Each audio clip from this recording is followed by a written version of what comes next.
Hello and welcome. In this video, I'm going to share the 6 epic habits of the broke.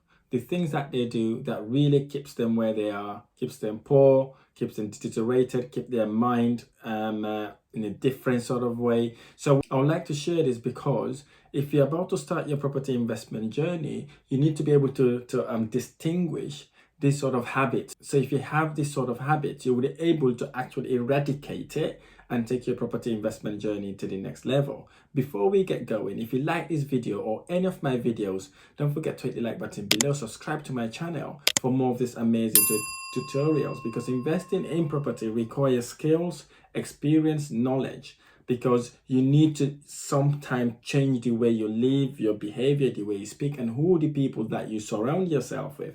But the only way you'll be able to do that is to determine first, knowing what the epic habit of the broke. If you've got one of those, admit it, put your hands up and tell yourself, listen, I've got this habit, I need to change it to take my life to the next level, especially if you want to change your financial situation. Very, very important for you to know this habit so you can eradicate it, take it away from your lifestyle and adapt the new habit that the successful people have. When I'm talking about successful people here, I'm not just talking in a monetary form or financial form. Success can be defined in lots of ways: by living a healthy life, surrounding yourself with successful people, by doing something that brings joy to you as well as add value to you and the people that you surround yourself with or your community. So when I'm talking about epic habits of the broke, I'm talking about people who are doing contrast to things that would make them successful financially, physically, morally, emotionally, spiritually, and so on.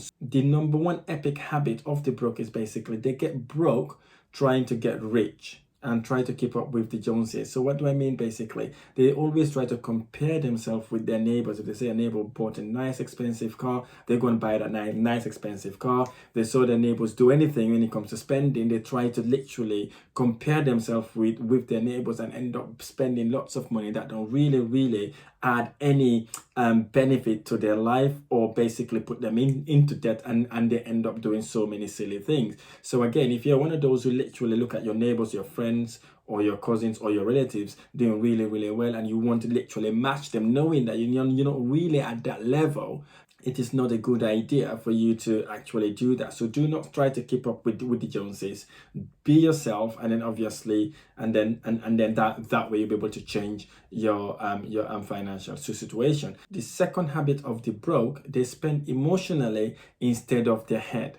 So basically, when they see things, they like it, they want to buy it straight away. They're not thinking how to get the money, whether that thing adds value to them or adds value to their family. They just want to buy it because they're emotionally connected to that thing. I remember a couple of years ago, when a few years ago actually, when PS5 came out, you see lots of people lining up trying to get this equipment that don't really add value to them, or they spend so much time buying things emotionally because they feel connected to it, so that they can please someone else, or maybe they want to do something to feel connected. So again, these are one of the epic habits of the broke. If you've got this, start thinking about when you're buying things, use your head instead of your emotion. Does it really add value to me? Does it really take me from where I am to where I want to go? Is this an asset I'm spending my money on, or liability? Again, I'll talk about this. Actually, I've got a video about this. If you're interested in that video,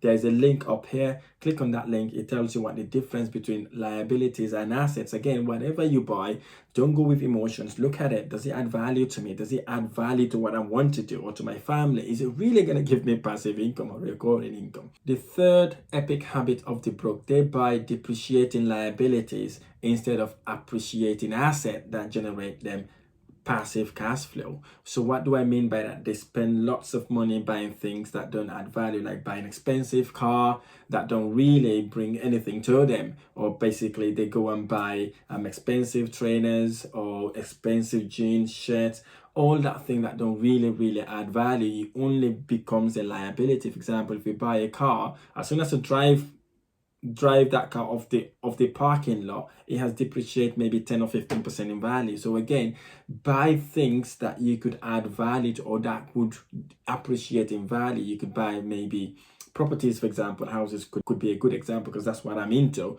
I invest 99% of my income in buying appreciating asset. So again, instead of buying an expensive car, maybe spending 10, 15 or 20,000, maybe 40,000 pounds buying a car, maybe you want to go for a cheaper car, use the remaining amount to actually invest in properties. There's so many different ways you could invest in properties. You could go on for rent to rent, where you rent the property, or you can go for rent to service accommodation, or you can go for lease option agreement, because this sort of investment is bringing you money instead of depreciating in value. Again, vitally important. Things like clothes, trainers, shoes, cars, bicycle, bikes, all this sort of thing depreciate. It's like a liability. So basically, it doesn't bring you any income. So when you're thinking about buying these things, think about what sort of advantages they will bring to your life and what value would add. Don't buy it because your cousin bought one. Don't buy it because your neighbors bought one. Don't buy it because you saw someone drove past you and you admired it. You just want to go and get it. Again, buy appreciating assets instead of depreciating liabilities. So very important for you to understand these sort of things. So you go up there, look at it, look at all the stuff you have, anything that is liability, try to get rid of it, and then start investing things that would bring you passive and residual income. The fourth epic habit of the broke is they work for money, right? They work ridiculous long hours, thinking the more hours they work, the more money they make. Yeah, of course it is, but they're working for the money instead of the money working for them.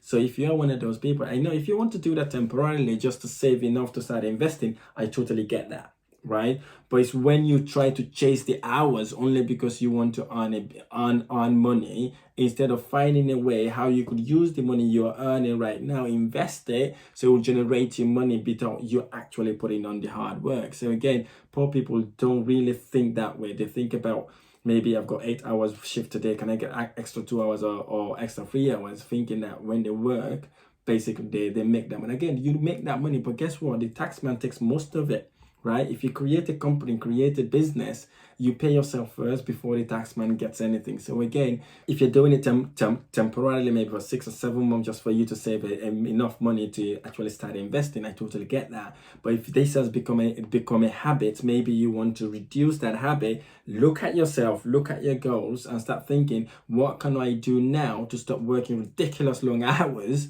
only to get taxed heavily and earn a bit of money in it? So think about what you could do. You could be maybe investing in rent to service accommodation, start buying a property, or actually joint venturing with someone who would work with you to start buying appreciating asset. The fifth epic habit of the broke: they save instead of investing. Okay, so what do I mean by this? Again, don't quote me wrong. Your saving is good, but it's for the short term. If you're saving for 6-7 months or a year to get enough deposit to buy a house, I get that, right? If you're just saving for rainy days, to be honest with you, you're not really saving. You're losing, especially now. Inflation is at 5-6% high. Any money you've saved in your bank account would have depreciated in value, right? Even if you're making maybe the bank don't even pay you interest, to be honest, in the money you save. They only pay you less than 1%. So imagine you're only making less than 1% and inflation is at 6%. You're losing out. You're losing. So saving is not really a good idea, right? The saving would mean, yeah, you might be seeing all that money saved in the account, maybe 10,000-15,000 pounds, but what you would have bought that 10,000-15,000 pounds last year, you'll be able to bought the same amount of goods or services with that same 10,000 pounds, because it would have gone up. What that means, basically, your money has gone down in value. So if you've got 10,000, 15,000, 20,000, even 5,000 pounds, start investing it, right? Because when you invest that money, it generates you passive income. Suppose you invested 5,000 pounds on a rent-to-rent property deal. You do that property up nicely, and again, you actually rent that property room by room basis. Even if that property, that 5,000 pounds is generating you 200 pounds a month, right, is better than saving it in the bank, because obviously the bank is paying you 0.001%. That's less than £1. Okay, so with that 5,000 pounds, you could be making 200 pounds, and this is worst case scenario, by the way. If you invest in rent to rent property, good rent to rent property deal, it will be generating you anywhere from £500 plus. Again, this is you making your money work a lot harder for you instead of saving it for raining days. So again, do the opposite of that. Don't save it. Save it until you hit a certain target, and then you invest that money back. The sixth habit of the broke is they are people pleasing. Okay, they want to please everyone basically. For example, they want to give presents to everybody that they know, or most of the people that they know. They want to go on holiday all the time because their partner want to go on holiday, because their boyfriend want to go on holiday. Instead of saying, listen, let's just keep going on holiday from our side, let's save money. So they are people pleasing. They're trying to please people all the time. They end up being in a massive problem, or in a bigger debt that they would have ever imagine. So again, if you're one of those people who are spending money because you want to please someone else, it's about time to think about it, see it in a better future, see it in a better way, to ensure that you're not doing something just to please someone else and then harming yourself at the end of it. And again, the sixth epic habit of the broke are they get broke trying to get rich, keeping up with the Joneses. The second habit, they spend emotionally instead of using their head. The third habit, they buy depreciating liabilities instead of appreciating assets.